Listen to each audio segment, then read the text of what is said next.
So hi guys, hello everyone and welcome back to our channel technical civil. चलिए, तो आज की इस क्लास 16 में आप सभी का मैं एक बार फिर से तहे दिल से स्वागत करता हूं और आप सभी से निवेदन करता हूं कि हमारे इस बैच के ग्रुप में जल्दी लिखो भाई कि बाकी जो लोग अब तक लाइव नहीं आए हैं वो जल्द से जल्द लाइव क्लास में आने की कोशिश करें। लिंक मैंने वहां शेयर कर दी है। ऑलरेडी लाइट नहीं थी, इसलिए हम 1 घंटा लेट हो चुके हैं। मैं नहीं चाहता हूं कि हम और थोड़ा लेट हो जाए, इसलिए आप सभी जो है फटाफट बाकी लोगों को वहां पर निवेदन कर दो कि आप बाकी लोग भी लाइव आ जाए। हम लाइव आ चुके हैं। तो आप सभी को पहले तो हाय, हेलो, गुड इवनिंग। आप लोग कैसे हो? मुझे उम्मीद है आप लोग सही होगे, सेफ़ होगे, सिक्योर होगे और इन्जॉय कर रहे होगे अपने परिवार के साथ सेल्फ क्वारंटीन के अंदर। चलिए, तो आज की इस क्लास को हम बिना किसी देरी के अब शुरू करते हैं। अगर आप सभी की अनुमति हो तो अगर आप सभी की अनुमति है तो हम इस क्लास को शुरू करते हैं। टॉपिक हमारा इस क्लास का रहेगा design of plate girder and introduction to gantry girder. दो चीज़ें हम इसके अंदर कवर करने वाले हैं आज की इस क्लास में। वैसे तो हमेशा मेरा पहले से ही ये तरीका रहा है कि मैं हर नए चैप्टर को, उसके नए इंट्रोडक्शन को एक नई क्लास से शुरू करता हूँ, और उसका रीज़न कुछ इस तरह से हुआ करता था और है कि जब भी आप उस वीडियो को या उस टॉपिक को ढूंढो तो आपको वो आसानी से मिल जाए कि इंट्रोडक्शन इस वीडियो में है, ठीक है। लेकिन आज क्योंकि आप लोगों की फरमाइश है कि सर आज जो है वो जो स्टीफनर वाला हमारा एग्जांपल है प्लेट गर्डर का, उसका ओवरव्यू दे दीजिएगा और गेंट्री गर्डर के इंट्रोडक्शन को आज करवा दीजिएगा, तो हम उसी तरह से फॉलो करेंगे, ठीक है। चलिए, तो आप सभी की अनुमति मुझे मिलनी चाहिए पहले तो इसके। इंजीनियर जिगर पटेल, यस, फैमिली के साथ टाइम स्पेंड करने की बहुत मज़ा आती है। बिल्कुल मज़ा आनी चाहिए। चलिए, तो यस और नो शुरू करें फिर आज की क्लास को। Are you guys ready? आपके पास एक कागज़ कलम होना चाहिए, बाकी और चीज़ें ना भी हो तो चलेगा, बिकॉज आज हम कुछ कैलकुलेट वगैरह नहीं करेंगे, सिर्फ आज थियोरिटिकल बातें ही करेंगे, ठीक है। चलिए, तो शुरू करते हैं फिर आज की इस क्लास को। जैसे कि हमने प्रीवियस क्लास के अंदर देखा था बहुत अच्छी तरह से, बहुत आसान तरीके से, कि डिज़ाइन ऑफ प्लेट गर्डर किस तरह से की जाती है जो कि अनस्टीफन हो तब, जिसमें आपको मैंने बहुत अच्छे तरीके से समझा दिया है कि हर एक स्टेप को किस तरह से आपको फॉलो करना है, क्या क्या उसके अंदर कैलकुलेशंस होते हैं, कहाँ कहाँ से कौन कौन सी वैल्यूज़ को किस तरह से वहाँ पर रखना है और कैलकुलेट करना है। और मुझे उम्मीद है कि आप लोगों को ये सब कुछ अभी समझ में आ गया होगा और इसे नहीं भूलोगे, लेकिन रिवीजन करते रहिएगा उस चीज़ का। ऐसा नहीं है कि हमने एक बार अच्छी तरह से पढ़ लिया इसका मतलब हमेशा हमें याद रहेगी, ठीक है। तो आपको क्या करना है, उसका रिवीजन करते रहना है और कम से कम एक बार तो देख ही लेना है 1-2 दिन में, ताकि आपको वो माइंड में फिट रहे अपने कि वो। अब आपको हम बात करेंगे उस डिज़ाइन में करने पड़ते हैं, आज हम उसके बारे में थोड़ी सी चर्चा करेंगे। जो अगला एग्जाम्पल है उसका, ठीक है, उसके अंदर हम देखेंगे और उसका एक ओवरव्यू हम देखेंगे, जैसे आपने कल मुझे कहा था कि आप एक उसका ओवरव्यू करा दीजिएगा, बाकी हम आगे बढ़ जाएंगे। तो ओवरव्यू के अंदर सबसे पहले तो आपको बता दूं मैं कि हमारा जो सवाल रहेगा वो वही रहेगा भाई, क्योंकि हमें चीज़ करने की मुझे नहीं लगता कोई ज़रूरत है। वही डेड लोड, वही स्पान, वही सब कुछ है हमारा, ठीक है। तो क्योंकि सब कुछ लोडिंग कंडीशन वगैरह वही है, तो जो लोड कैलकुलेशन होगा वो भी सेम एज इट इज़ रहेगा, इसके अंदर तो कोई बदलाव नहीं आने वाला, ठीक है। उसके बाद उस लोड बेसिस के ऊपर वो भी सेम एज इट इज रहेगी, उसके अंदर भी कोई बदलाव नहीं आएगा, ठीक है।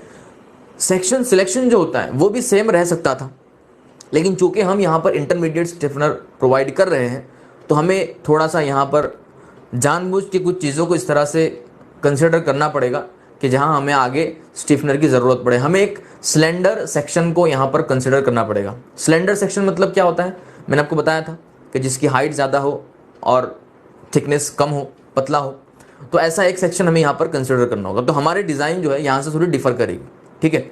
यहाँ पर हमें सेक्शन सिलेक्शन करना है। आपके पास अगर बुक है तो आप बुक ओपन कर लीजिए, चलिए फटाफट, हरी अप। अगर आप लोगों के पास बुक है तो बुक ओपन कर लीजिए फटाफट, उसमें मैं आपको बता देता हूँ कि आपको कब कब क्या क्या कैसे कैसे करना है। जल्दी करें ज़रा, सेक्शन सिलेक्शन वगैरह जो करना है आपको। आप लोग अभी मूड में हो और आप चाहते हो कि मैं इसका रिवीजन मैं आपको करवाऊं, आपकी क्या मर्जी है, आपके क्या विचार है, ज़रा बताइए मुझे इस वक्त। क्या चाहते हो आप? मूड है आप सभी का कि सर ये सही रहेगा, अभी करवा दीजिए, समझ में आएगा, या फिर डायरेक्ट इंटीग्रेटर के ऊपर बढ़े, या फिर पिछला कुछ रिवीजन करें? क्या चाहते हो आप लोग? आपकी क्या राय है पहले बताइए मुझे, क्योंकि मुझे ऐसा फील हो रहा है शायद कि आपको कुछ अच्छा फील नहीं हो रहा, कुछ गड़बड़ लग रही है मुझे। यस सर, अच्छा ठीक है, तो बहुत अच्छी बात है। आइए आइए, स्वागत है आपका अंजलि, आइए। बाकी लोग क्या चाहते हैं भाई? करवा दीजिए। ओके, इंजीनियर जिगर चाहते हैं, अंजलि चाहती है, और मिहिर का जवाब भी आने वाला है। ठीक है, कोई कोई बात नहीं, करवा देते। ठीक है, मैं आपको यही पहले कंफर्म करवा रहा था कि सब जाग तो रहे भाई साहब। हाँ ठीक है, ठीक है, ओके। तो हमने देखा कि हमने सबसे पहले तो जब सेक्शन सिलेक्ट करना है वहां से डिफरेंस होगा। सेक्शन सिलेक्ट करना है तो देखो आईएएस कोड में आपको एक प्रोविजन दे रखा था, मैंने आपको बताया था कि आपका अगर D/TW रेशियो जो होता है वो सॉरी वो हाँ के जो होता है हमारा, वो अगर लेस देन 100, वो स्टीफनर जब प्रोवाइड होता है तब आपको क्या करना है, स्टीफनर प्रोवाइडेड नहीं है तब आपको क्या करना है, वो आपको आईएएस कोड में बता दूं, पेज नंबर 68 के आसपास दे रखा है शायद, क्लॉज नंबर 8.6.1.1। ठीक है, जब ट्रांसवर्स स्टिफनर प्रोवाइडेड होते हैं तब क्या करना है, जब हमने लिया था कि भाई D/TW should be less than 200 if we are not going to provide any transverse stiffener over there, but if you are going to provide transverse stiffener over there then we must have to consider the second case उस page number के ऊपर 8.6.1.1 वाला। ठीक है, तो वहां पर भी ऐसा लिखा है आपको। अब ये जो चीज है वहां पर बताइए कि ये डिपेंड करता है कि सी की वैल्यू कितनी है आपकी। अब सी क्या है इसके अंदर, तो सी मैं बता दूं आपको, वो होता है दो जो हमारे स्टीफनर होते हैं उनके बीच का सेंटर टू सेंटर डिस्टेंस। मतलब क्या होता है सर, कौन सा चैप्टर चालू है? ये चैप्टर चालू है हमारे पास प्लेट गर्डर का।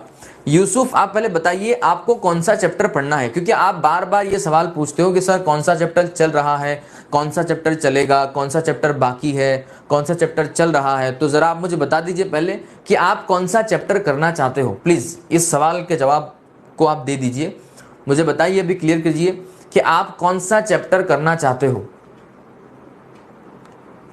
गेंट्री गर्डर आप करना चाहते हो, ठीक है।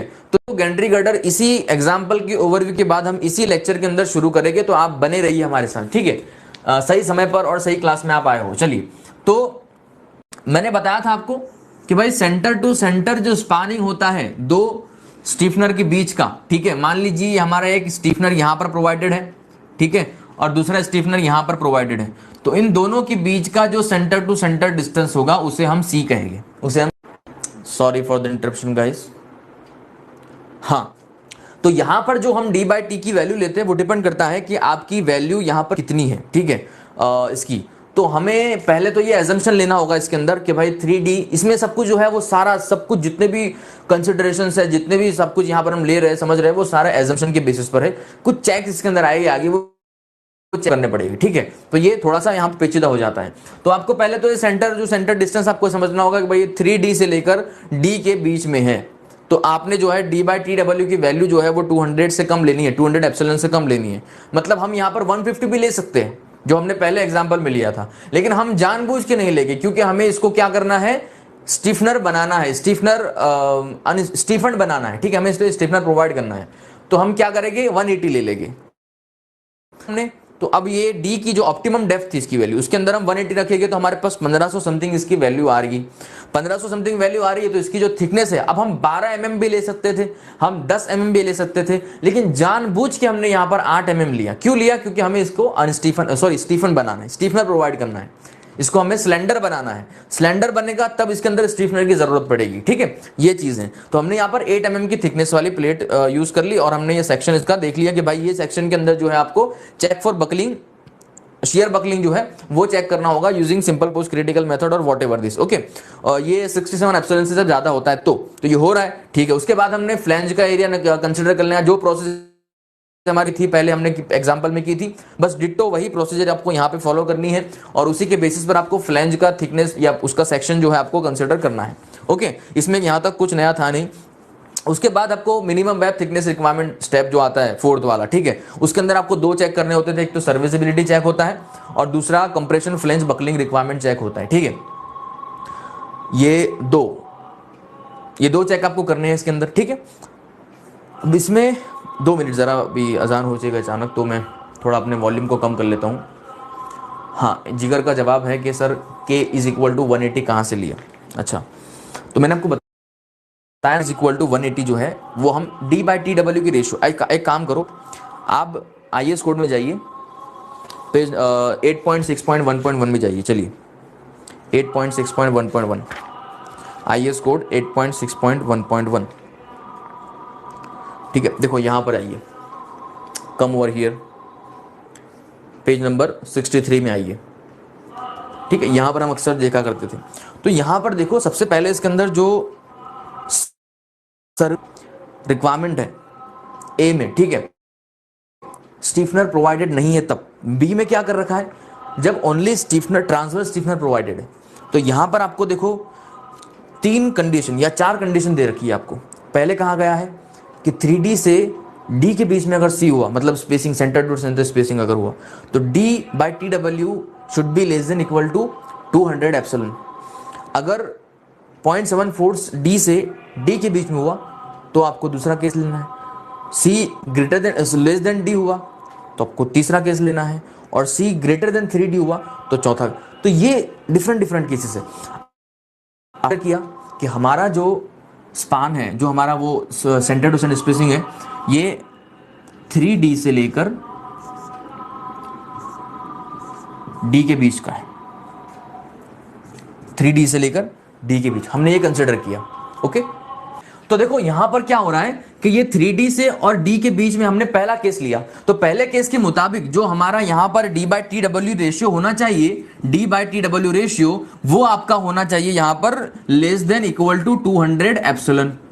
ये आपका पहला केस होना चाहिए। तो हम D बाई टी डब्ल्यू की रेशियो लेस देन 200 से कोई भी ले सकते हैं। मैंने आपको बताया एजम्पशन यहाँ पे हमारा हो रहा है इन शॉर्ट कि भाई 200 से कम हम कोई भी वैल्यू ले सकते हैं। तो हमने क्या किया कि 180 ले लिया, हम 170 भी ले सकते थे, 190 भी ले सकते थे, हम 150 भी ले सकते थे। तो ये हम पे डिपेंड करता है कि हमें कौन सी वैल्यू यहां पर कंसिडर करनी टू यू। एग्जाम के अंदर भी जब लिखोगे तो आपको कंफ्यूज नहीं होना है कि उन्होंने तो यार बुक में 180 ले रखा था, अब मुझे भी 180 लेना है, या फिर दूसरा कुछ लेना है, या फिर अगर भूल गए कि बुक में अंदर कितना ले रखा था तो फिर आपको कितना लेना है। तो कंसिडर, घबराने की जरूरत नहीं है, 200 के नीचे जो भी आप लेना चाहो ले सकते हो। ठीक है, तो हमने ये 180 ले लिया। उसके बाद हमने आगे बढ़ना है, आगे बढ़े हम, उसके हमने 67 एप्सिलॉन की चेक किया, को ये ज्यादा आ रहा था। ठीक है, तो हमने इसके अंदर शियर बकलिंग चेक करना था, और बाद में हमने उसका एरिया ऑफ फ्लैंज निकालना है। एरिया ऑफ फ्लैंज निकाल लिया हमने। उसके बाद हमने जो है उसके वेब थिकनेस रिक्वायरमेंट, जो मिनिमम वेब थिकनेस रिक्वायरमेंट, वो चेक कर लेना है। जब स्टीफनर प्रोवाइडेड है तो 200 एप्सिलॉन से कम होनी चाहिए D बाई टी डब्ल्यू की रेशियो की वैल्यू। तो ये हमने चेक किया, इसके अंदर सही आ रहा है। ठीक है, अपने बुक के अंदर आप देखते जाइएगा। उसके बाद कंप्रेशन फ्लैंज बकलिंग रिक्वायरमेंट जो होती है, ठीक है, तो वो आपको चेक करना है। और ये क्योंकि अब इसके अंदर क्या होता है, कंप्रेशन फ्लैंज बकलिंग जो होता है उसके अंदर देखो पेज नंबर 64 के ऊपर आप जाओगे अगर, तो 8.6.1.2 के अंदर आपको पहला केस दे रखा है ए करके, A case when transverse stiffener are not provided, जो हमने पिछले एग्जांपल में कंसीडर किया था, D by T W ratio is less than equal to 345 epsilon का स्क्वायर। और बी केस उसके when transverse stiffener are provided, जब प्रोवाइडेड है तो इसमें फर्दर 2 केसेस हैं सी के बेसिस पर कि भाई C greater than equal to 1.5 D हुआ तब, और सी लेस देन 1.5 हुआ तब। ठीक है, तो यहां पर आप को एजम्पशन करना होगा कि आपका मान लीजिए C बाई डी रेशियो जो है वो 1.5 से कम है। आपको अगेन यहां पर एक एजम्पशन लेना होगा। मैंने आपको पहले कहा कि इसके अंदर एजम्पशन बहुत ज्यादा है। ठीक है, तो यहीं पर आपके इसको जो है समझने के, याद रखने के चांसेस बहुत कम हो जाते हैं, है ना। तो और इसीलिए ये जो GTO में बहुत कम पूछे जाते हैं ऐसे सवाल कि इसके अंदर एजम्पशन बहुत ज्यादा होते हैं। तो आप कुछ भी एजम्पशन ले सकते हो, बाद में आप इसको चेक करोगे तो फेल हो जाएगा, फिर आपको अगेन उस चीज को दोबारा दोहराना पड़ेगा। तो यहां पर क्या हो रहा है कि C बाई डी रेशियो आपको एज्यूम करना पड़ेगा 1.5 से कम है। एज्यूम कर लिया, पहला केस हमारा आ गया कि भाई D बाई टी रेशियो जो है वो आपका 1.87 आ रहा है, जो कि 345 के कम है, इसका मतलब ये ओके है। तो हमने ये फ्लैंज बकलिंग रिक्वायरमेंट चेक कर लिया। उसके बाद फिर हमने क्या किया कि भाई जो हमने, इसका मतलब ये था कि हमने जो थिकनेस प्रोवाइड की थी वो सेम थी, मतलब वही सेम प्रोसीजर पहले वाले एग्जाम्पल की तरह।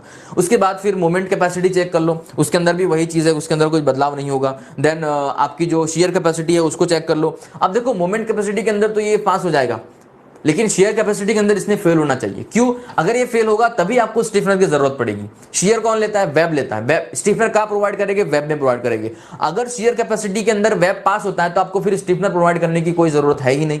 लेकिन अगर वो फेल हो रहा है then only you have to provide the stiffener over there. तो यहां पर वो हिसाब से जब आप जब आप स्टीफन प्लेट आप डिजाइन कर रहे हो तब, तो यहां पर हम देखिए अगर हमारे क्राइटेरिया के हिसाब से तो ये फेल हो रहा है, ठीक है, ये फेल हो रहा है, तो आप अपन क्या करना पड़ेगा, इंटरमीडिएट ट्रांसवर्स स्टीफनर यहां पर आपको प्रोवाइड करने पड़ेगे, ठीक है, ये हमने देख लिया। उसके बाद जो हमने 67 एप्सिलॉन से ज्यादा हमारा रेशियो आ रहा था, तो वो हमने उसके लिए यहाँ पर एक सिंपल पोस्ट क्रिटिकल मेथड का इस्तेमाल करके वीसीआर का फॉर्मूला लगा कि आपको चेक करना था कि ये शेयर बकलिंग होगा क्या नहीं होगा इसका, वो हमने आप बखूबी कर लिया। अब देखो इसके अंदर बहुत जरूरी चीज होती है। अब देखो शेयर वीसीआर का फॉर्मूला तो क्या था हमारे पास, पता है कि वीसीआर का फॉर्मूला एवी इंटू टाउ बी हुआ करता था। टाउ बी का मतलब वो जो है वो लैम्बडा स्क्वायर की वैल्यू पे डिपेंड करता था। लैम्बडा स्क्वायर के लैम्बडा डब्ल्यू कितना था वो हमें जो है वो टाउ सी आर पे पता चलता था, और टाउ सी आर की जो वैल्यू है वो हमें पता चलती थी KV into pi square into E divide by 12 into 1 minus mu square into D by T W का होल स्क्वायर, इस पे से हमें टाउ सी आर पता चलता था। अब देखो टाउ सी आर के अंदर जो केवी की वैल्यू है वो भी अब यहाँ पर जब स्टीफनर प्रोवाइडेड होते हैं तब दो चीजों पर डिपेंड करती है, दो डिफरेंट रेशियो होती है उसके। मैं आपको बता दूं यहाँ पर भी कि जब हम टाउ वी की वैल्यू यहां पर लेंगे तो क्या करना होगा आपको, ठीक है, इसके लिए आपको पेज नंबर 60 पे जाना होगा। पेज नंबर 60 पे जाइए, वहां पर टाउ वी की केवी की वैल्यूज आपको दे रखी है, ठीक है। देखो यहां पर दे रखा आपको कि भाई केवी जब आपको ट्रांसवर्स स्टीफनर प्रोवाइड नहीं है तब आपको अगर ओनली सपोर्ट पे कर रहे हैं, जो हमने पिछले एग्जांपल में किया था तो 5.35 लिया था, लेकिन जब प्रोवाइडेड है, ठीक है, तो क्या करना है आपको कि जब अगर C by D ratio less than 1 होता है तब आपको पहला केस लेना है 4.0 plus 5.35 divide by C by D whole square, और दूसरा केस हमारे पास C by D greater than equal to 1 होता है तब। तो ये दो केसेस हमारे पास सी बाई डी रेशियो क्या था, हमने पहले अज्यूम कर रखा था कि मान लेते हैं कि वो 1.5 से कम है, ठीक है, हमने क्या करा था सी बाई डी रेशियो 1.5 से कम माना था। तो यहां पर हम अब क्योंकि कम माना था हम तो मान लेते हैं कि सी बाई डी रेशियो जो है हमारा C by D ratio is equal to 1.3 है। आप 1.4 भी मान सकते हो, 1.2 भी मान सकते हो, ये अप टू यू है, आप डिसाइड करोगे इसके अंदर, क्योंकि डिजाइन आप कर रहे हो, ठीक है। एक मिनट जरा, क्योंकि इसकी डिजाइन आप कर रहे हो तो आप यहां पर सी बाई डी की वैल्यू जो है वो अपने हिसाब से अज्यूम कर सकते हो, इसके अंदर आपको कोई रोक टोक नहीं होगी, ठीक है। तो हमने क्या करना है, सी बाई डी की रेशियो यहां पर पहले वैल्यू ले लेनी, उसके बाद इस वैल्यू के ऊपर से हमें पता चलेगा कि सी बाई डी की वैल्यू हमारी 1 से कम है या 1 से ज्यादा है। अगर 1 से कम है तो आपको पहला वाला केस लेना होगा, 1 से 2 है तो 1 से ज्यादा है तो आपको दूसरा वाला केस लेना होगा। तो इसी तरह हमने क्या किया कि हमें पहले तो स्पेसिंग पता करना बहुत जरूरी होता है, और यहां पर आपको यहां से स्पेसिंग पता चलती है। ये जो स्टेप आपका है सी बाई डी, अब मान लीजिए कि सी बाई डी हमने माना है 1.3, तो हम पता कर सकते हैं कि भाई C is equal to 1.3 into D, मतलब ये आपको स्पेसिंग पता चलेगी इसकी, ठीक है। डी हमारा जो है वो 1500 है, तो यहाँ पे हो जाएगा 1.3 इंटू 1500, ये हो जाएगा, ठीक है। तो ये यहां से आपको ये स्पेसिंग मिल जाएगी कि स्पेसिंग इसकी कितनी होगी, ठीक है। अब जब स्पेसिंग मिल जाएगी तो आपको इसके अंदर नंबर ऑफ पैनल मिलेगी। नंबर ऑफ पैनल मतलब क्या कि दो स्टीफनर के बीच का जो यहां पर ये हिस्सा है पूरा, इसको हम पैनल कहेंगे, ठीक है, इसको हम पैनल कहेंगे, एक पैनल। तो अब टोटल नंबर ऑफ पैनल कितने हो गए ये आप को कैसे पता चलेगा, हमें पता है कि ये मान लीजिए कि इसकी जो स्पेसिंग है वो 2000 mm की आ रही है, मतलब 2 मीटर की आ रही है, ठीक है। और 24 मीटर का हमारा पूरा स्पान था गर्डर का, हमें पता था कि 24 मीटर का पूरा स्पान था, और एक जो आपका पैनल है वो 2 मीटर का है, तो 24 डिवाइड बाय 2 कर दो, 12 पैनल आपके पूरे आ जाएंगे, ठीक है, 12 पैनल आ जाएंगे। समझ में आ रही मेरी बात है आपको, ठीक है ना। तो इस तरह से आपको यहां पे समझ में आ जाएगा सब कुछ, और बाद में आपने जो है टाउ सीआर के अंदर वैल्यू रखनी है और वीसीआर की वैल्यू आपने फाइंड आउट कर लेनी है। वीसीआर की वैल्यू भी आपकी यहां पर जो है फेल होनी चाहिए, ठीक है, क्योंकि शेयर के अंदर वो बकल में फेल होगा तभी यहां पर इंटरमीडिएट स्टीफनर का रोल आएगा। तो यहां पर ये फेल हो गया। इतनी चीजें आपने देख ली कि भाई नहीं, कुछ भी करके जो हमारे शेयर जो वेब है वो शेयर के अंदर फेल हो रही है, बकल होने के चांसेस बहुत ज्यादा है, और बकल हो रही है इसका मतलब हमें यहाँ पर अब इंटरमीडिएट स्टीफनर लगाने होंगे। इंटरमीडिएट स्टीफनर को डिजाइन करने से पहले आपको पैनल के लिए समझना होता है कि ये पैनल जो होते हैं ये एंड पैनल होते हैं और इंटरमीडिएट पैनल होते हैं। हमको एंड पैनल जो होता है वो क्रिटिकल माना जाता है। तो एंड पैनल के अंदर जो होता है आपको पहले तो एंड पैनल के ऊपर कुछ चेक करने होते हैं कि भाई शेयर कैपेसिटी एंड पैनल की कितनी है, तो वो आपको स्टेप 8 दे रखा है इसके अंदर। तो एंड पैनल की शेयर कैपेसिटी आपको using simple post critical method करना है, क्योंकि आपको कहा गया है बुक के अंदर सवाल में कि not using tension field method, अगर आप देखोगे उसको तो ठीक है। तो आपको सिंपल पोस्ट क्रिटिकल मेथड के लिए जाना है 8.5.3 में, ठीक है, पेज नंबर 62 के ऊपर। तो वहां पर आपको जो है आरटीएफ और एमटीएफ करके दो फॉर्मूले दे रखे हैं। आरटीएफ का मतलब होता है कि भाई ये रिजल्टेंट लॉन्जिट्यूडनल शियर है, और एमटीएफ के मतलब उसकी वजह से जो मोमेंट आ रही है वो है। ठीक है, तो ये दो फोर्सेज आपको निकालने, इन फोर्स को निकालना भी निहायत ही सिंपल काम है, आसान काम है। मैं आपको बता रहा हूं कि भाई आरटीएफ इज इक्वल टू होता है HQ/2 होता है। ठीक है, एमटीएफ होता है HQ/D/2। ठीक है, यहाँ पर HQ का फॉर्मूला भी आपको उसी में दे रखा है। अगर आप देखोगे उसके अंदर तो HQ का फॉर्मूला आपको वहां पर दे रखा है 1.25 इंटू VP इंटू 1 - VCR/VP। ठीक है, ये सारी चीजें आपको पता है। अब VP का फॉर्मूला क्या होता है वो भी आपको वहां पर दे रखा है, that is DTFY divide by √3। तो ये VP निकाल लो, VCR मिल जाएगा, VCR में आपको पता है मतलब HQ मिल जाएगा, HQ मिल गया तो RTF मिल जाएगा। RTF जो है आपका, आपको ये डिजाइन शियर से कंपेयर करना होगा कि आपका जो RTF है वो आपका कम होना चाहिए, मतलब जो उसका डिजाइन शियर है, स्ट्रेंथ है, वो आपको चेक करनी होती है उसके पैनल की वहां पर, कि हमने VD जो निकाला था वो VD इससे ज्यादा है तो ये ठीक है, अगर VD से कम है तो फिर ये फेल हो रहा है, और ये एंड पैनल के अंदर आपको जो है इसकी स्ट्रेंथ को थोड़ा बढ़ाने की कोशिश करनी पड़ेगी। ठीक है, लॉन्जिट्यूडनल फोर्स की वजह से होता है ये, जो उसका हॉरिजॉन्टल कंपोनेंट होता है। ठीक है, और मोमेंट कैपेसिटी इसी तरह से निकालना है आपको। अच्छा, अब बताइए मुझे, मैं सही जा रहा हूँ या कुछ मुझे चेंज करने पड़ेगी इसके अंदर, मैं थोड़ा स्पीड में जा रहा हूँ या स्लो जा रहा हूँ, या मैं सही जा रहा हूं? आप बताइए जरा राय मुझे अपनी, वरना मैं इस तरह से आप सुनते रहोगे फिर पता चला कि आखिर में मिला क्या, तो कुछ नहीं। तो जरा मुझे कंफर्म करवाइए कि साहब आप लोग सब अच्छी तरह से सुन रहे हो, समझ में आ रहा है, या फिर अब एवे ही जो है देखे जा रहे हो, समझ में कुछ नहीं आ रहा। Come on guys, hurry up, आज मुझे बोलना ही बोलना है। ठीक है, तो सुनिएगा मेरे ध्यान से, लेकिन पहले बताइए आपको ये समझ में आ रहा है इस तरह से मैं सही जा रहा हूँ या गलत जा रहा हूँ? मुझे कुछ और मेथड अप्लाई करना चाहिए इसके अंदर। आपके जो भी डिसीजन है बताइए, सजेशन है, रिकमेंडेशन है, क्वेरीज है, फरमाइश है, जो भी है मुझे इन बिटवीन भी आप बता सकते हो। सर ऐसा नहीं, ऐसा करो, सर वो नहीं, ये करो, प्लीज बताइए। सर थोड़ा स्लो जाओ, अच्छा मीर कह रहे थोड़ा, मुझे लगा ही था कि कोई तो होगा ये स्लो करने के लिए। और कोई? जिगर आप क्या जानते हो? सुमंत आप क्या कहते हो? ठीक है, अंजलि तो सही जा रही, मतलब ठीक है। सुमंत का क्या है कहना, राजू का क्या है कहना? सुमंत कह रहे अभी जिगर का जवाब नहीं आया, जल्दी करो सारे लोग जल्दी करो। सही है, जिगर कह रहे सही है सर, ओके। तो मिहिर के लिए अपन थोड़ा सा स्लो कर देते, ठीक है, थोड़ी सी 0.5 कर देते हैं, 0.5 जितनी, ठीक है। तो हमने क्या करना है, अब मोमेंट कैपेसिटी चेक कर ली हमने, ये सब चेक कर लिया हमारा। मोमेंट कैपेसिटी के अंदर भी वही चीज़ है, बहुत ज़्यादा कोई मुश्किल नहीं है इसके अंदर। ठीक है, आपको MQ निकालना था तो वो MQ के लिए फॉर्मूला दे रखा है यहाँ पर, उसने कंपेयर कर लो। ठीक है, अब आपको क्या करना है यहाँ पर, अब डिजाइन करना होता है। अपने एंड पैनल को चेक कर लिया, ठीक है, एंड पैनल को आपने यहाँ पर चेक कर लिया। अब आपको डिजाइन करना होता है एंड बेयरिंग स्टिफनर और इंटरमीडिएट स्टिफनर, क्योंकि ये जो स्टिफनर होते हैं ये दो जगह आपको डिजाइन करने होते हैं। ठीक है, एक तो होता है एंड में जो स्टिफनर है वो, और जो इंटरमीडिएट में स्टिफनर होगा वो। ठीक है, इन दोनों को डिजाइन करना, इन दोनों को डिजाइन करना भी बहुत आसान होता है। मैं बता रहा हूं आपको कि पहले तो हमें पता है कि एंड के ऊपर जो रिएक्शन हो रहा है वो टोटल कितना रहा है, 994 हमने जो कैलकुलेट किया था, और जो मोमेंट वहां पर MTF लग रही थी, तो उस MTF की वजह से जो रिएक्शन होगा क्रिएट, वो कितना आ रहा है, तो ये आपको टोटल रिएक्शन दे देगा। वहां पर टोटल रिएक्शन मिल गया आपको, तो टोटल रिएक्शन के बाद आपको वहां पर, क्योंकि अगर एरिया ऑफ स्टिफनर निकालना है IS कोड के अंदर, आपको 8.7.5.2 के अंदर एक प्रोविजन दे रखा है, पेज नंबर 68 के ऊपर देख सकते हो आप। ठीक है, तो उसका एरिया आपको मिलेगा, एरिया रिक्वायर्ड कितना है हम वही देखते थे पहले। हम पहले स्टिफनर में क्या करते थे कि पहले हम एक सेक्शन को एज्यूम कर लेते थे, ठीक है, लेकिन यहां पर आपको क्या करना है, आपके पास लोड वगैरह है तो आपको वहां पर IS कोड का प्रोविजन है, तो आपको वहां से जो है एरिया ऑफ रिक्वायर्ड मिल जाएगा।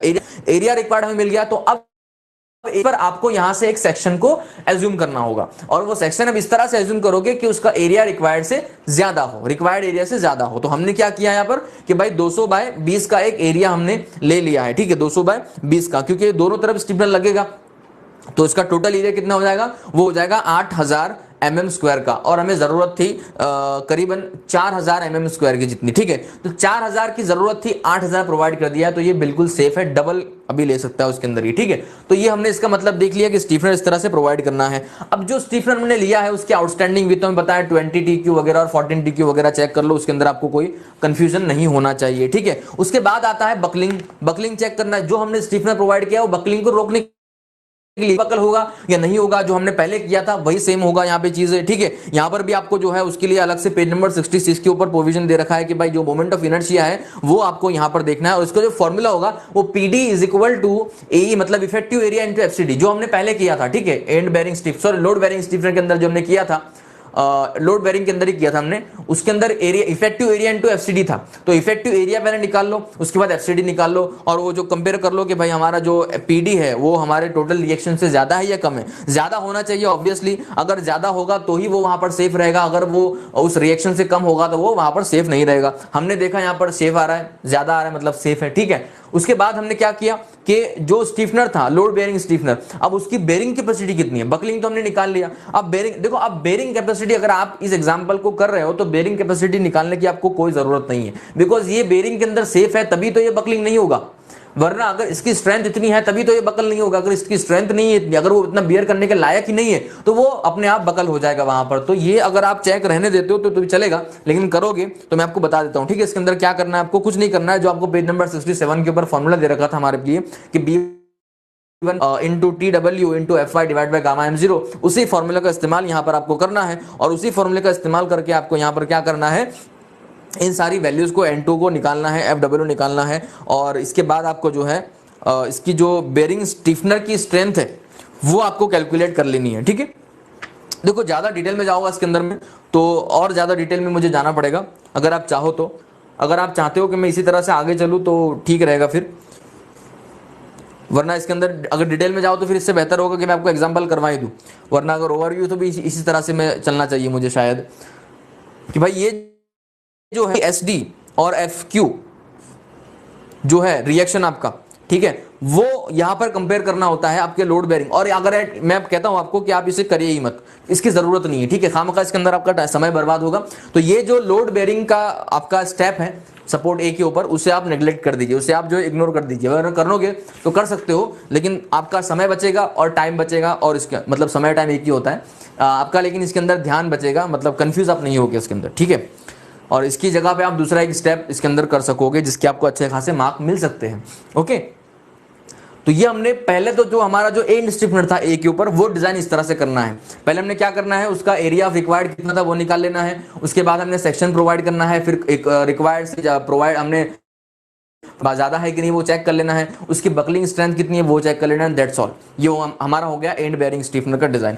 अब हमें क्या करना है, जो इंटरमीडिएट स्टीफनर है उसकी डिजाइन करनी है। तो इंटरमीडिएट, क्योंकि हमारा इंटरमीडिएट स्ट्रेंथ जो है वो यहाँ पर हमारे ज्यादातर हमारी, क्योंकि जो वेब है वो स्लेंडर है, और स्लेंडर वेब के ज्यादातर बकल होने के चांसेस बीच में होते हैं, ज्यादातर बकल होने के चांसेस आपने देखे होंगे कि कई ऐसे आई सेक्शंस होते हैं हमारे इसके स्टील के जो बीच से बकल हो जाते हैं, बीच से बैंड हो जाते हैं, तो वो क्रिटिकल सेक्शन माना जाता है। इसलिए ये जो स्टीफनर होगा ये क्रिटिकल माना जाएगा। इसलिए यहां पर आप जो इसके लिए आपको पेज नंबर 66 के ऊपर मिनिमम स्टीफनर के लिए कुछ प्रोविजंस है, ठीक है। अब अगर वहां जाओगे तो मैं देखता हूं अजय, मैं भी जाता हूं आपके साथ, इसके ऊपर आ जाइए।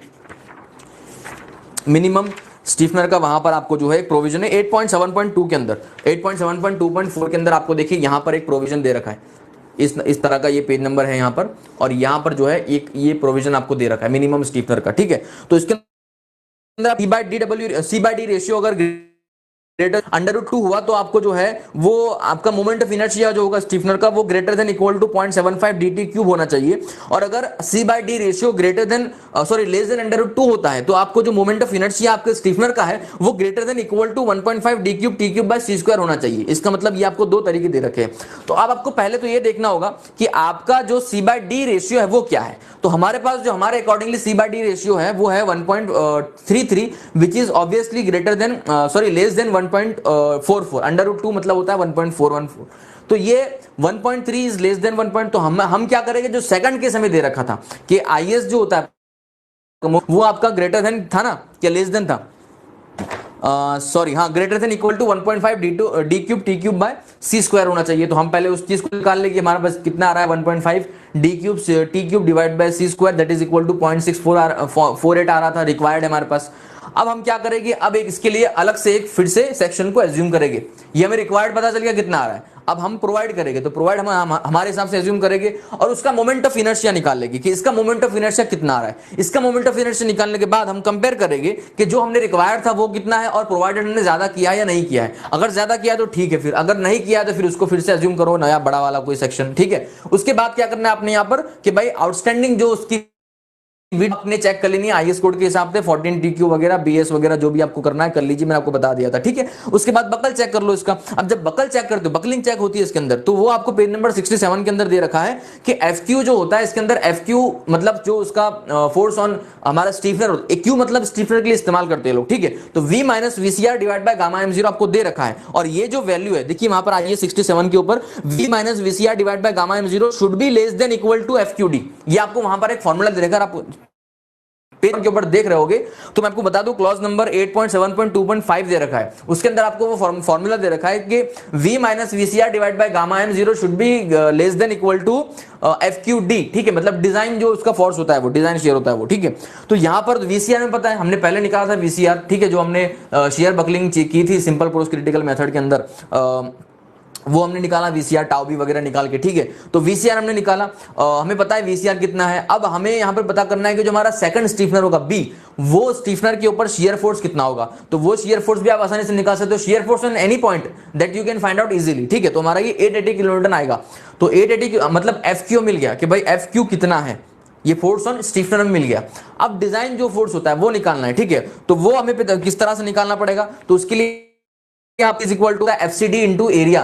तो एरिया हमें पता है, इसका एरिया हम जो एज्यूम करेंगे वो जो हमने एज्यूम किया था उसके हिसाब से एरिया निकल जाएगा। और जो इसका FCD होता है वो डिपेंड करता है KL बाय RY रेशियो पर, RY डिपेंड करता है IY बाय A पर। तो ये सब चीजें आपकी इंटरलिंक्ड होगी, तो इस तरह से आप इन सारी चीजों को कैलकुलेट कर सकते हो। FCD को निकाल लो, एरिया को निकाल लो। यहां पर जो है आपकी FQ की वैल्यू, सॉरी FQD की वैल्यू जो है वो FQ से ज्यादा होनी चाहिए, मतलब रिक्वायर्ड से ज्यादा आपकी डिजाइन या प्रोवाइडेड होनी चाहिए वैल्यू। सिंपल कंसेप्ट था, सिंपल फंड, कोई कंफ्यूजन नहीं होना चाहिए, ठीक है। इतना हमने कर लिया।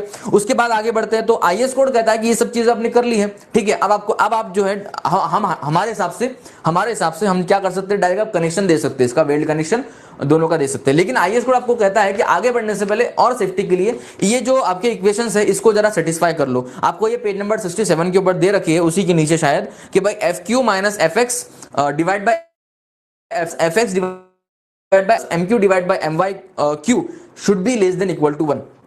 सारी वैल्यूज हमें पता है, सारी वैल्यूज हमें पता है, इसके अंदर कोई ऐसी वैल्यूज नहीं है जो अब तक हमने फाइंड आउट नहीं कर रखी है, ठीक है। तो हमें बस इतना करना था इसके अंदर कि ये सारी वैल्यूज यहाँ पर रख लो, वैल्यूज रख लो यहाँ पर। वैल्यूज के अंदर आपको बताया कि भाई FQD जो था बकलिंग रेजिस्टेंस था 1123 आ रहा था, ठीक है। ये स्किप कर दो सर, ठीक है। चलो, तो ये जो अभी है आपका, आप बता रहे हो, मैं आपको बता रहा हूँ ये इक्वेशन वाली वैल्यू, अगर आप नहीं भी करते हो तो भी कोई दिक्कत नहीं है इसके अंदर, ठीक है। तो इसको आप जो है स्किप कर सकते हो, अगर आप चाहते हो तो आप इसको फॉलो भी कर सकते हो, कोई बड़ी बात नहीं है, सब कुछ वही चीजें हैं जो हमने पहले से कर रखी है। अब क्या है, अब आपके वही घिसे पिटे दो स्टेप है कि भाई आप तो पहले वेब और फ्लैंज को इसके अंदर डिजाइन करो, कनेक्ट करो, और उसके बाद जो है आप शियर को स्टीफनर को और वेब को कनेक्ट करो। फंडे दोनों के अंदर सिमिलर होंगे, जो हमने कनेक्ट किया था कि भाई डिजाइन कितनी करनी है, स्ट्रेंथ कितनी जरूरत है, और हम प्रोवाइड कितना करेंगे वेल्ड, और उसका स्पेसिंग क्या होगा वगैरह वगैरह, वो सब चीजें सेम रहेगी इसके अंदर, ठीक है। तो मुझे इसके अंदर और डिटेल में या डीप में जाने की जरूरत नहीं, फिर भी अगर आप कहो तो मैं कह देता हूं कि आपको वेब प्लेट के अंदर या इसके अंदर वेल्ड कनेक्शन किस तरह से करना है। बताइए मुझे कि अब चलेगा, अभी हम गैंट्री हेडर पे जा सकते हैं आगे, या फिर हमें इसके अंदर और डिटेल में घुसने की जरूरत है। अब बताइए आपकी क्या मर्जी है। Shall we move towards the gantry girder now, और सर गैंट्री गर्डर स्टार्ट कर दो, ठीक है। अंजलि का जवाब आ चुका है। बाकी लोग क्या चाहते हैं, और मुझे उम्मीद है ये छोटा मोटा जो मैंने ओवरव्यू दिया है इतनी स्पीड में फटाफट, तो उसमें आपको थोड़ा बहुत समझ में आया होगा। अगर इनकेस ये एग्जाम्पल आता है तो आप इसको सॉल्व करने की क्षमता रखोगे, ऐसा मुझे लगता है, ठीक है। वैसे तो ज्यादा कुछ डिफरेंस था नहीं, ठीक है। तो गैंट्री गर्डर शुरू, ओके। तो मैं गैंट्री गर्डर शुरू करने से पहले थोड़ा पानी पी लेता हूं, आप भी थोड़ा पानी पी लीजिए। बहुत इंटरेस्टिंग चैप्टर आप शुरू होने वाला है, बहुत मजा आएगा आपको इसके अंदर, ठीक है।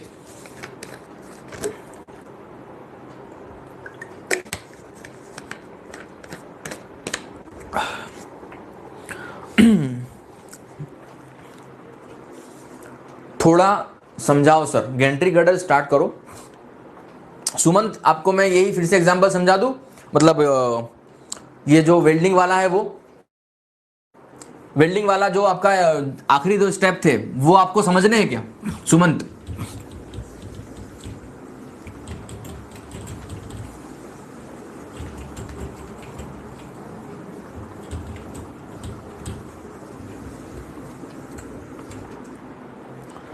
सुमंत बताइए मुझे आपका जवाब, क्या समझना है आपको, बताइए। ठीक है, वेल्ड के अंदर मैं थोड़ा सा आपको डिटेल में समझा देता हूं। ठीक है, वेल्ड के अंदर थोड़ा सा आपको डिटेल में समझा देता हूं। ओके, बाकी लोग जरा सब्र कीजिएगा, बाकी लोग भी सुन लीजिए मेरी बात को कि मैं क्या बता रहा हूं। ओके, हमने जैसे कि वेल्ड करना है पहले, तो welding connection of web plate to the flange plate. ठीक है, तो यहां पर हमने पहले बताया था पिछले वीडियो के अंदर भी कि क्यू डब्ल्यू का फॉर्मूला था, वो लगा लीजिए। क्यू डब्ल्यू का फॉर्मूला हमने लगा दिया यहां पर, उसके अंदर आपको वी पता है, ए एफ पता है, वाई बार क्या होता है हमें पता है। ठीक है, तो हमने यहां पर और आई जेड जो निकालना था वो हमने ऑलरेडी पिछले वीडियो के अंदर निकाला था, तो वहां से आप देख सकते हो। हमने यहां पर क्यू डब्ल्यू निकाल लिया, मतलब ये रिक्वायर्ड स्ट्रेंथ चाहिए आपके डिजाइन वेल्ड की। ठीक है, वेल्ड की आपकी ये रिक्वायर्ड स्ट्रेंथ चाहिए। अब हमें क्या करना है, प्रोवाइड करना है। तो हम क्या करते हैं कि पी का फॉर्मूला लगाते हैं एल टी एफ करके, वहां पर जो है आपको जो है डिजाइन स्ट्रेंथ जो आप प्रोवाइड कर रहे हो वो वहां पर पता चलेगा कि हमने प्रोवाइड कर रखी है 0.794, रिक्वायर्ड था आपको 0.295, प्रोवाइड कर रहे हैं 0.794। इसका मतलब क्या होगा, ये प्रोवाइड कर रखा है वो रिक्वायर्ड से ज्यादा है। तो अब आप जो क्या कर सकते हो, अब आपको करना कुछ नहीं, इंटरमीडिएट वेल्ड को एज्यूम कीजिए, वहां पर उसकी जो 1 mm के लिए स्पेसिंग 2 वेल्ड के बीच की होती है। ठीक है, अच्छा स्पेसिंग 2 वेल्ड के बीच की मैंने आपको कल ही बताई थी, आपको फिर बता देता हूं सुमंत, सिर्फ आपके लिए मैं करवा रहा हूं। ठीक है, ये हमारा वेब होता है इस तरह से, तो ये एक हमारा वेल्ड हुआ, ये दूसरा हमारा वेल्ड हुआ। ठीक है, तो मान लीजिए अगर ये 1 mm का है और ये 1 mm का है, तो इन दोनों के बीच का सेंटर टू सेंटर डिस्टेंस किस तरह से पता चलेगा, तो वो हमें यहाँ पे दे रखा है कि भाई प्रोवाइडेड डिवाइड बाय रिक्वायर्ड, मतलब हमने जो प्रोवाइडेड कर रखा था 0.79 समथिंग और रिक्वायर्ड, उनको उन दोनों को डिवाइड करोगे तो आपको 1 mm का वेल्ड अगर प्रोवाइड करोगे तो स्पेसिंग इतनी देनी पड़ेगी। तो अगर हम 100 mm का वेल्ड प्रोवाइड करेंगे तो स्पेसिंग कितनी देनी पड़ेगी। ठीक है, वही आपको यहां पर करना है, उसके अंदर और कोई दूसरी चीज नहीं है। 100 mm करो या 50 mm करो। ठीक है सर, डीप नहीं जाना है, अच्छा ठीक है, ओके ओके। तो मतलब ये जो है इस तरह से आप एज्यूम कर सकते हो, 100 करो, 50 करो, 150 करो, वो आपकी मर्जी हो सकती है। ऐसा जरूरी नहीं कि हर एग्जांपल के अंदर आप 100 mm ही वेल्ड की लेंथ को कंसीडर करोगे। ठीक है, 70 भी कर सकते हो, 80 भी कर सकते हो, it is up to you that what length you want for the weld. Okay, चलिए, तो हमने इस तरह से ले लेना है, इसकी एज्यूम डेप्थ कर ली हमने, और ये इसकी जो मिनिमम स्पेसिंग होती है, सॉरी मैक्सिमम स्पेसिंग होती है 12T, वहां पर वो वेरीफाई कर लेनी है, और अगर वो सही है तो फिर आपको उसको आगे बढ़ के प्रोवाइड कर देना है। अब बात करते हैं weld connection between stiffener and web.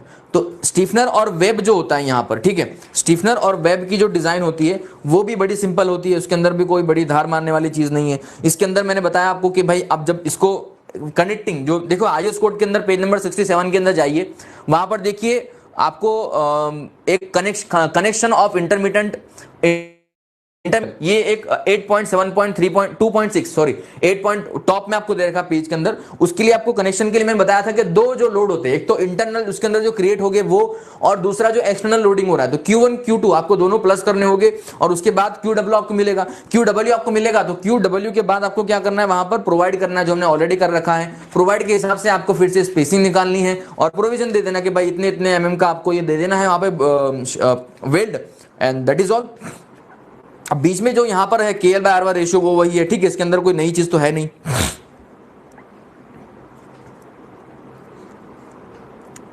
ये वही जो हमने लोड बेयरिंग स्टीफनर के लिए फाइंड आउट किया था, B1 + N1 × TWFCD।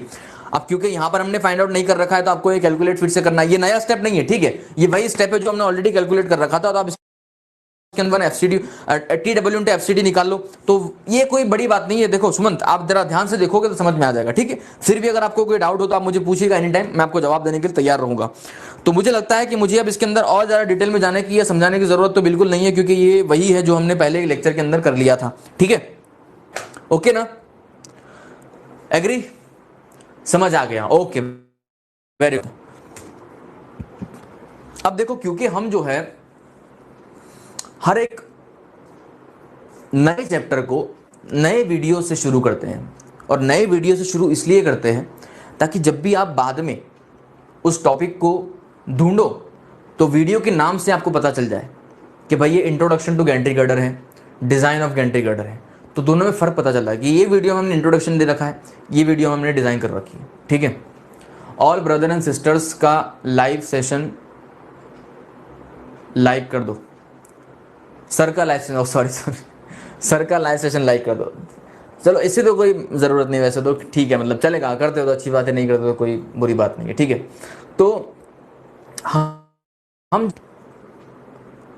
अलग अलग में, मेरा कहने का मतलब यही था कि मैं नए चैप्टर को नए वीडियो से इसलिए शुरू करता हूँ ताकि आपको पता चल जाए, लेकिन क्योंकि आपकी डिमांड थी और इसी के चलते आज हम इस बीच वीडियो से गैंट्री गर्डर को शुरू करने जा रहे हैं।